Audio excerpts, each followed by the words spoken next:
Pass చేయడం జరిగింది. ఆ ముగ్గురు ముద్దాయిలు సైదాబాబు, అలాగే శ్రీనివాస్ రెడ్డి, వెంకట్ రెడ్డి అనే ముగ్గురు ముద్దాయిలు. దీంట్లో సైదాబాబు మొదట ప్రేమ అనే పేరుతో ఆ అమ్మాయిని శారీరకంగా వాడుకోవడం జరిగింది. అమ్మాయి మైనర్ బాలిక. అలాగే మీరు చూసినటువంటి శ్రీనివాస్ రెడ్డి అనే ఇంకొక ముద్దాయి అమ్మాయిని భయపెట్టి, అలాగే ఆశ చూపెట్టి, డబ్బులు ఆశ చూపెట్టి ఆ అమ్మాయిని లొంగ తీసుకొని శారీరకంగా అనుభవించారు అతను కూడా. అలాగే ఈ శ్రీనివాస్ రెడ్డి బంధువైనటువంటి వెంకట రెడ్డి కూడా ఈ యొక్క విషయాన్ని తెలుసుకొని అతను కూడా ఆ అమ్మాయిని భయపెట్టడం, డబ్బు ఆశ చూపించడం, ఆ అమ్మాయిని శారీరకంగా మాట్లాడడం జరిగింది అతను కూడా. సో ఈ క్రమంలో ఆమె ప్రెగ్నెంట్ అవ్వడం జరిగింది. సో ఈ ముగ్గురిని కూడా మనం హాస్పిటల్ తీసుకోవడం జరిగింది. ఈరోజు మనం వాళ్ళని రిమైండ్ చేస్తున్నాం. ఇటువంటి చిన్నపిల్లల మీద జరుగుతున్నటువంటి యొక్క కృత్యాలు రీసెంట్గా మన్నాడు బయటపడ్డాయి. ప్రతి ఒక్కరు కూడా చట్టాలు మారే, పోక్సో కేసులు కఠినమైనటువంటి చట్టాలు వచ్చాయి. ప్రతి ఒక్కరు కూడా తల్లిదండ్రులు, సమాజంలో ఉన్నటువంటి వారు, ఇప్పుడు ఎన్నో కోరుకునే వారు, ప్రజలు, విద్యార్థులు ప్రతి ఒక్కరూ బాధ్యతగా ప్రతి ఒక్కరిని అవేర్నెస్ కల్పించాల్సిందిగా నేను కోరుకుంటున్నాను. ఈ ప్రతి కాలేజీలో, ప్రతి స్కూల్లో కూడా మా పోలీసు వ్యవస్థ నేను అవేర్నెస్ క్లాసుని పెట్టడం జరుగుతుంది. వాళ్ళకి అవగాహన కల్పించాలి, ఎటువంటి భయం లేకుండా, ఎటువంటి ఆశలకు లోపడకుండా వారి జీవితాలని ఈ విధంగా ఇబ్బంది పడకుండా చేయాలని మేము ఒక యాక్షన్ ప్లాన్తో ముందుకు వెళ్తాం. Thank you. ఒక నిమిషం. దీంట్లో ఫోటో పేర్లు కానీ, డీటెయిల్స్ కానీ, మీరు ఎఫ్ఐఆర్ కాపీలు తీసుకోవడం కానీ చట్ట ప్రకారం చేయకూడదు ఎవరు. అది యాక్ట్లో ఉంది. మేము కూడా పేర్లు కానీ ఏమీ చెప్పకూడదు. మీరు కూడా ఎటువంటి ఈ బాధితురాలి యొక్క సమాచారాన్ని ఓపెన్గా ఉంచాలి. మీరు పొరపాటున పబ్లిష్ చేయడం కానీ, ఎక్కడన్నా డిస్కస్ చేయడం కానీ అది మళ్ళా చట్టానికి వ్యతిరేకం అవుతుంది.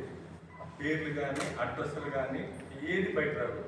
బాధితురాలు అనే పదాన్ని వాడుకోవాలి ఎక్కడైనా సరే. ఎక్కడ ఆ ఏరియా కూడా మేము అందుకే చెప్పలేదు. ముద్దాయిలు ఎక్కడ వాళ్ళు చెప్పలేదు, పేర్లు చెప్పాం. మళ్ళా అలా చెప్తే మళ్ళీ దాన్ని అందరూ శోధించి మళ్ళీ ఆ అమ్మాయికి మానసికమైనటువంటి వేదన కలిగిస్తారు. మైనర్ గర్ల్, అందుకని ఫోటోలు కానీ, పేరు కానీ, ఏ ఊరని కానీ, ఏ స్కూల్ అని కానీ ఎక్కడ కూడా బయట రాకూడదు. అది చట్టం చెప్తుంది. మీరు కూడా అందరూ కూడా దాన్ని చక్కగా పాటిస్తారు. అమ్మాయికి 9వ నెల వచ్చేదాకా స్కూల్ అది ఇన్వెస్టిగేషన్లో మేము తెలుసుకుంటాం ఏం జరిగింది అని. ఇది ఓపెన్గా చెప్పే ఇన్వెస్టిగేషన్ కాదు. బేసిక్ ఇన్వెస్టిగేషన్ వేరే కేసు మనం మాట్లాడవచ్చు. బట్ ఇది చాలా సెన్సిటివ్. ఇందువరకే ముందుకు వెళ్ళగలుగుతాం. ఇంకా